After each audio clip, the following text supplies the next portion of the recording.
ফিলিস্তিনকে কোণঠাসা করে রাখা, প্রতিবেশী সিরিয়া, লেবানন ও ইরানের ওপর অতর্কিতে হামলা চালানো। ইহুদি রাষ্ট্র ইসরায়েলের আগ্রাসী নীতি যেন মুসলিম বিশ্বের ওপর এক ধারাবাহিক সংঘাতের চিত্র। ওদিকে ইসরায়েল লেবানন সংঘাত তো এক দীর্ঘস্থায়ী বিরোধ। তবে এই আগ্রাসনই মুসলিম বিশ্বকে ফিলিস্তিনিদের পক্ষে এক সুরে কথা বলতে সাহায্য করেছে, কারণ তারা জানে মধ্যপ্রাচ্যে কেউই রাহুমুক্ত নয়। ফিলিস্তিনের পক্ষে তাই লেবাননের অবস্থান অটল, বিশেষ করে ইসরায়েলের বিরুদ্ধে শক্ত অবস্থান দেশটির প্রতিরোধ যোদ্ধাদের।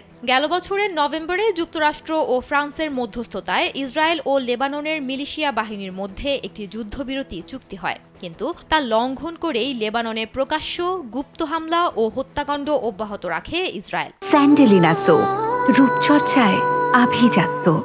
এর বিপরীতে সশস্ত্র গোষ্ঠীকে নিরস্ত্র করতে লেবানিজ সরকারি কর্মকর্তাদের ওপর চাপ দিয়ে যাচ্ছে যুক্তরাষ্ট্র। বলা হচ্ছে তা না করা হলে হামলা আরও তীব্র করবে ইসরায়েল। এ অবস্থায় মিলিশিয়া বাহিনীর মহাসচিব শেখ নাইম কাশেম হুঁশিয়ারি দিয়ে বলেছেন, ইসরায়েল গেল ৮ মাস ধরে যে নিরাপত্তা নিশ্চিত করে এসেছে তা মাত্র ১ ঘণ্টায় ধ্বংস করে দিতে পারে তারা।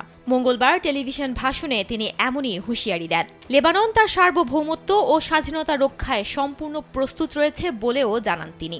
অস্ত্র সমর্পণের জন্য আন্তর্জাতিক চাপ প্রত্যাখ্যান করে শেখ নাইম কাশেম বলেন, এই চাপ লেবাননের স্বার্থ নয়, বরং ইসরায়েলের নিরাপত্তা নিশ্চিত করার জন্য তৈরি। কাশেম আরও অভিযোগ করেন যে যুক্তরাষ্ট্র চায় না লেবাননের সেনাবাহিনী এমন কোনো অস্ত্র কিনুক যা ইসরায়েলের জন্য হুমকি হতে পারে। তিনি প্রশ্ন করেন, যদি এই প্রতিরোধ যোদ্ধারা অস্ত্র ছেড়ে দেয় তবে লেবাননকে কে রক্ষা করবে?